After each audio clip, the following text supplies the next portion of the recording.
شاہد آفریدی، اس کو اگر آپ کپڑے دھونے والا بیٹ بھی دیں گے تو وہ اس سے بھی چھکے مارے گا. کیا وجہ ہے بھائی؟ کپڑے دھونے والے بیٹ سے کیسے کوئی چھکے مار سکتا ہے؟ اس کی وجہ یہ ہے کہ اس کے پاس سکلز ہے چھکے مارنے کی، یعنی کہ ہنر ہے. اب آپ کو یہ بھی پتا لگ گیا کہ میں نے جابز فری لانسنگ کی کہاں سے لینی ہے. یہ بھی پتا لگ گیا کہ ان جابز وہ کون کون سی جابز ہیں جو ٹاپ ٹرینڈنگ ہے جس کے اوپر مجھے اپنی سکلز بنانی ہے. لیکن آئیے سیشن کے اندر میں آپ کو بتاتا ہوں کہ وہ ہنر اور سکلز کون سی ہیں کہ جس کی ایکوزیشن یا جس کو ایکوائر کرنا یا جس کو سیکھنا آپ کی اس ٹائم سب سے امپورٹنٹ لسٹ کے اوپر ہونا چاہیے. سب سے پہلی سکل اور موسٹ امپورٹنٹ سکل ہے کمیونٹی مینجمنٹ کی. مطلب ایک گروہ کو مینج کرنا، مطلب ایک برادری کو مینج کرنا. اب کیمرہ بنانے والی کمپنی ہے، اس کی ایک برادری ہے لیٹس سے 2 لاکھ لوگوں کی. یہ 2 لاکھ لوگوں کی برادری مجھے کیسے پتا ہے کہ اس کیمرہ بنانے والی کمپنی کی ہے؟ کیونکہ ان کے فیس بک پیج کے اوپر 200,000 لائکس ہیں، یعنی کہ 2 لاکھ لائکس ہیں. تو وہ جو 2 لاکھ لوگ ہیں وہ اس کمپنی کو ریگولر فالو بھی کرتے ہیں، اس کی بتائی ہوئی چیزوں کے اوپر عمل بھی کرتے ہیں اور ویٹ کرتے ہیں کہ کب وہ کمپنی نیا سے نیا کنٹینٹ شیئر کرے گی اپنے فیس بک پیج کے اوپر. اب ایز اے فری لانسر آپ کی ایک بہت بڑی رسپانسبلٹی ہے اس برادری کو مینیج کرنے کی، یعنی کہ آپ اس کمپنی کے ریپرزنٹیٹیو ہیں. آپ کو کمپنی بتائے گی کہ ہم نے اب یہ چیز اپنے فیس بک پہ پوسٹ کرنی ہے اور آپ کو اس کو مینیج کرنا پڑے گا. اسی کمیونٹی مینجمنٹ کا اگلا حصہ ہے پوسٹنگ سکلز. اب یہ پوسٹنگ سکلز ہر بندے کا کام نہیں. پوسٹنگ کے اندر سب سے امپورٹنٹ جو آپ کو ریکوائرمنٹ ہے وہ ہے کہ آپ آرگنائزڈ ہیں.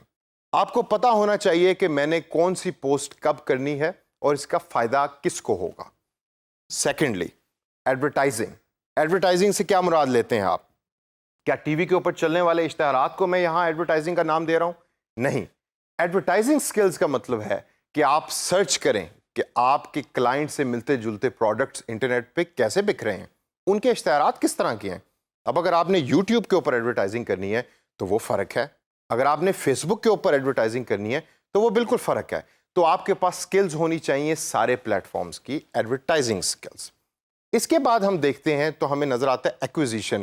بڑا ٹیکنیکل قسم کا انگریزی کا ورڈ ہے ایکوزیشن، اور بھائی یہ کوئی مشکل کام نہیں ہے. اس کا مطلب ہے سیلز. آپ کو سیلنگ سکلز ہونی چاہیے. اگر آپ ایک اچھے سیلز پرسن ہیں ریئل لائف میں تو آپ ڈیجیٹلی بھی اس سکل کو ٹرانسفر کر سکتے ہیں.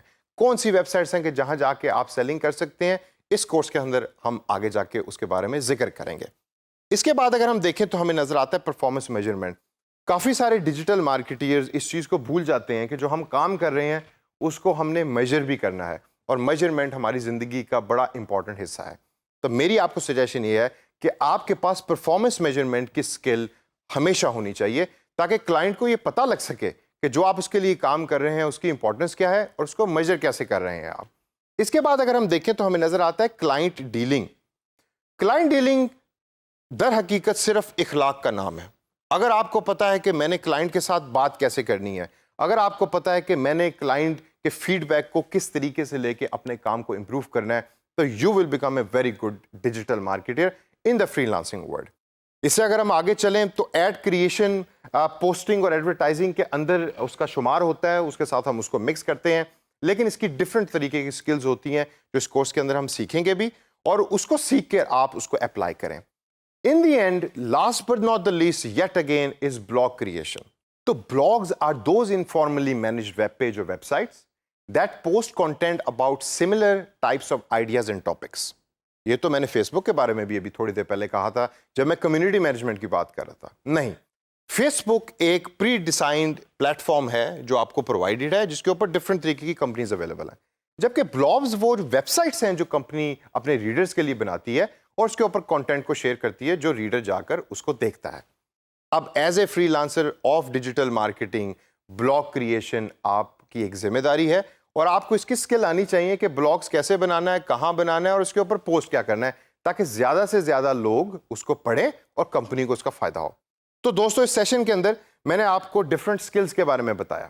اب اس سکلز کی ایک آپ لسٹ بنا لیں اور اس لسٹ کو آپ میچ کریں ان جابس کے ساتھ جو میں آپ کو پہلے بتا چکا ہوں، تاکہ آگے چل کے آپ کو پتا ہو کہ میں نے کون سی سکل کس جاب کے ساتھ اٹیچ کرنی ہے اور اس کو سیکھنا ہے.